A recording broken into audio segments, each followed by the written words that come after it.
బట్టతలతో బాధపడుతున్నారా? ఆధునితనమైన పద్ధతిలో hair transplantation చేయబడును. Face clinic, Hyderabad. నమస్తే, వెల్కమ్ టు సుమన్ టీవీ. నేను విష్ణు. ప్రస్తుతంతో పాటు qualified personal finance professional Rajeshwar Reddy గారు ఉన్నారు. వారితో మాట్లాడదాం. సార్ నమస్తే. సార్ రాజేశ్వర్ రెడ్డి గారు. నమస్తే అండి. సార్ రాజేశ్వర్ రెడ్డి గారు, ఫైర్ సిరీస్లో భాగంగా ఇప్పుడు మనం 5th వీడియో గురించి డిస్కస్ చేయబోతున్నాము. ఈ ఫినాన్షియల్ ఇండిపెండెంట్ రిటైర్ ఎర్లీ అనే ఈ కాన్సెప్ట్ని మనం ఎగ్జిక్యూట్ చేసుకోవాలి అనుకుంటే మరి మన సేవింగ్స్, మన ఇన్వెస్ట్మెంట్స్ అనేవి ఎటువంటి కీ రోల్ని పోషిస్తాయంటారు? బేసిక్గా ఇది బ్యాక్ బోన్ అండి ఫైర్కి. సేవింగ్స్, ఇన్వెస్ట్మెంట్స్ మన బ్యాక్ బోన్. ఎందుకంటే మనకు సపోర్ట్ అంతా, ఎవ్రీథింగ్. మానవ శరీరం నిలబడాలి, నడవాలి. సో ఇది ఒక బ్యాక్ బోన్. ఆర్ ఎల్స్ ఇంకొక నేను ఈజీ ఎగ్జాంపుల్ చెప్తాను. మనం ఇల్లు కన్స్ట్రక్షన్ చేస్తాం, ఇటుకలు కావాలి, సిమెంట్ కావాలి. ఇటుకల్ సేవింగ్స్ అనుకోండి, సిమెంట్ ఇన్వెస్ట్మెంట్స్ అనుకోండి. అంటే ఇటుక పేరుస్తూ కట్టినప్పుడు ఆ ఇటుక ప్లస్ ఇటుక స్ట్రాంగ్ అవ్వాలంటే మధ్యలో సిమెంట్ అవసరం. ఆ రెండు ఇటుకల్ని, ఆ రెండు సేవింగ్స్ని స్ట్రాంగ్ చేయాలంటే ఇన్వెస్ట్మెంట్స్ కూడా కావాలి. అంటే జనరల్గా ఎందుకు ఇది చెప్తున్నానంటే సేవింగ్స్ వేరు, ఇన్వెస్ట్మెంట్స్ వేరండి. Generally people confuse. సేవ్ చేస్తుంటారు బట్ దాన్ని ఇన్వెస్ట్మెంట్ అనుకుంటారు. సేవ్ చేయాలి, దాన్ని ఇన్వెస్ట్మెంట్స్కి రూట్ చేయాలి. సో ఇక్కడ ఈ పర్టికులర్ ఫైర్లోకి వస్తే సేవింగ్స్ రేట్ అనేది చాలా చాలా చాలా ఇంపార్టెంట్. ఇప్పుడు మన లాస్ట్ వీడియోలో ఒక రియల్ కేస్ స్టడీ డిస్కస్ చేసినప్పుడు ఒక రిటైర్మెంట్కి అయితేనేమో 9,000తో అయిపోతుంది, ఒక ప్రీ రిటైర్మెంట్కి అయిపోతేనేమో 27,000 అవసరం వచ్చింది.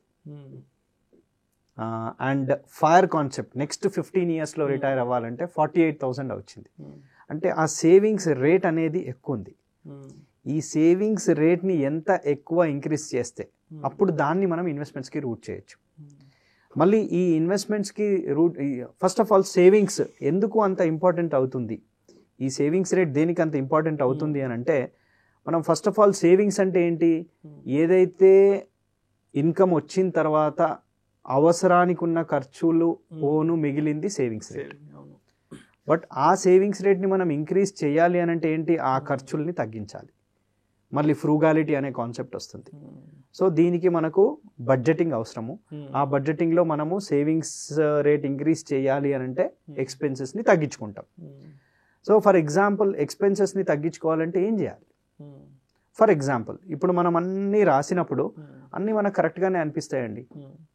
ఏ లేదు, నేను ఇక్కడేం వేస్ట్ చేయట్లేదు, అంత బాగానే ఉంది అని అనిపిస్తుంది. బట్ మనము ఈ క్యాల్కులేషన్స్ వేసినప్పుడు, ఇది నేను చాలా వీడియోస్లో చెప్పాను, ఎక్స్పెన్సెస్ డిఫరెంట్ కేటగిరీస్ ఉంటాయండి.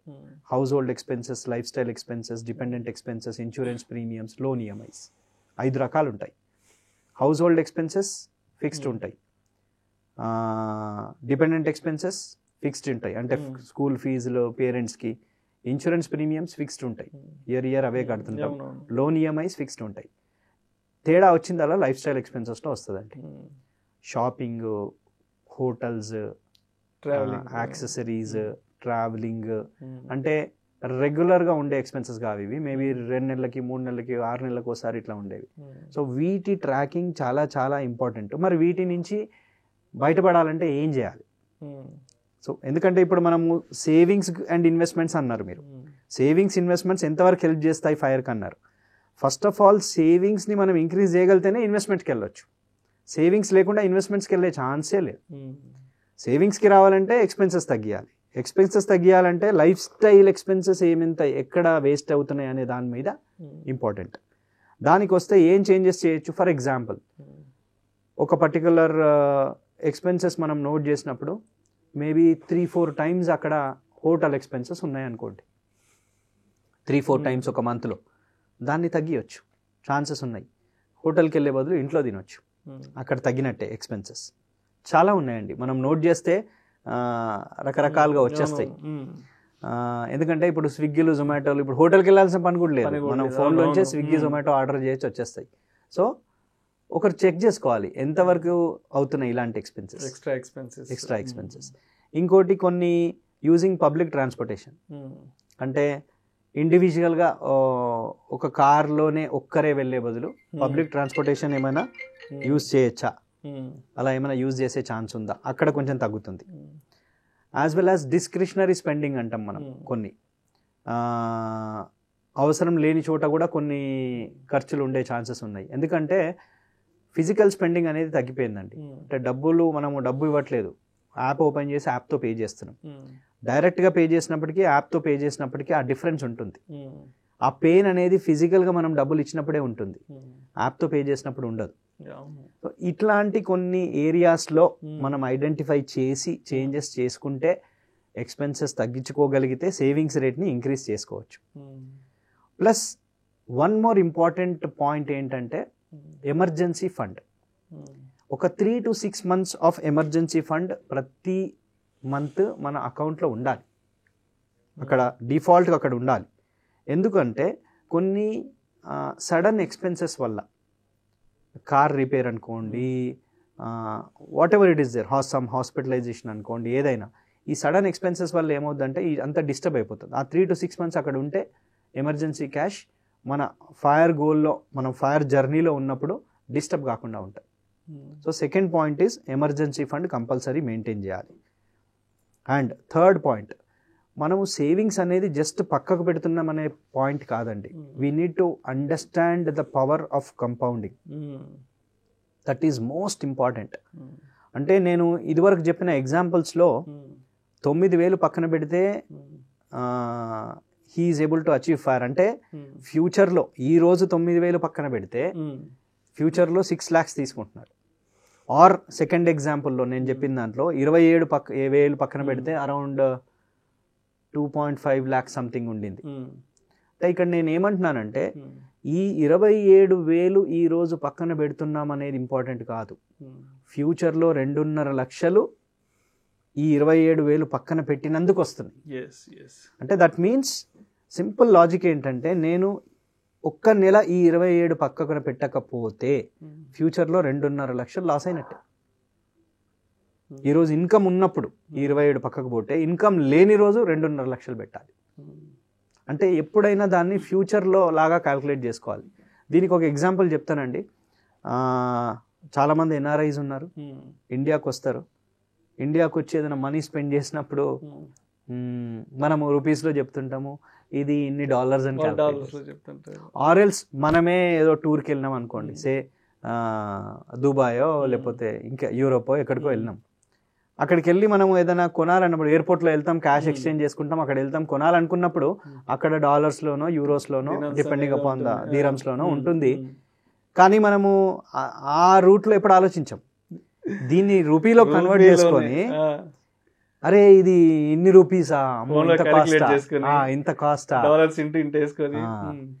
సేమ్ లాజిక్ ఫైర్ లో కూడా అప్లై చేయాలి. అంటే ఈ ఒక రోజు నేను ఈ ఒక మంత్ నేను ఇన్వెస్ట్మెంట్ చేయకపోతే ఫ్యూచర్ లో ఎంత లాస్ అవుతుంది, ఈ ఒక కాన్సెప్ట్ మైండ్ లోకి వచ్చింది అనుకోండి, ఎవ్వరు కూడా డీలే చేయరు, ఎవ్వరు కూడా ఈ నెల అన్నెసెసరీ ఎక్స్పెన్స్ మీద స్పెండ్ చేయరు.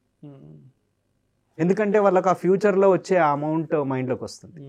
సో ఇది ఒక ఇంపార్టెంట్ కాన్సెప్ట్. అంటే పవర్ ఆఫ్ కంపౌండింగ్ని మనం ఒక డిఫరెంట్ యాంగిల్లో మనకు అప్లై చేసుకోవడం అనమాట. Similarly mind set and life style, దీన్ని కూడా మార్చుకోవాలండి. ఫైర్ జర్నీలో ఉన్న వాళ్ళు ఏంటంటే ఇప్పుడు మన ఇమీడియట్ గ్రాటిఫికేషన్ అంటాం చూడండి, ఇప్పుడు స్పెండ్ చేస్తే ఆనందము ఆర్ ఫ్యూచర్లో మనకు వచ్చే ఆ కంఫర్ట్, ఈ రెండింటిని అర్థం చేసుకోవాలి ఫైర్ మైండ్ సెట్లో ఉన్నవాళ్ళు. అంటే ఇప్పుడు ఇమీడియట్గా స్పెండ్ చేసే వచ్చే ఆనందాన్ని కొంచెం పోస్ట్పోన్ చేసుకోవాలి. పోస్ట్పోన్ చేసుకోగలిగితే అప్పుడు మనకు సేవింగ్స్ మైండ్ సెట్ పెరుగుతుంది. ఇది డిఫికల్ట్ ఏం కాదండి, ప్రాక్టీస్ చేస్తే వచ్చేస్తుంటుంది. అండ్ ఇంతకుముందు నేను చెప్పినట్టు ఆ ఎగ్జాంపుల్ తీసుకుంటే మనం ఇది చేయగలుగుతాం. ఇమీడియట్ గ్రాటిఫికేషన్ కంటే దాన్ని పోస్ట్పోన్ చేస్తే ఏం అడ్వాంటేజ్ అనేది, ఇప్పుడు 9,000 పక్కన పెట్టుకుంటే ఫ్యూచర్లో 6 లక్షలు, ఆ ఒక్క 9,000తో 6 లక్షలు జనరేట్ అవుతుంది. సో ఆ ఎగ్జాంపుల్ గుర్తు చేసుకుంటే మనం ఇది మన రియల్ లైఫ్లోకి అప్లై చేసుకోగలుగుతాం.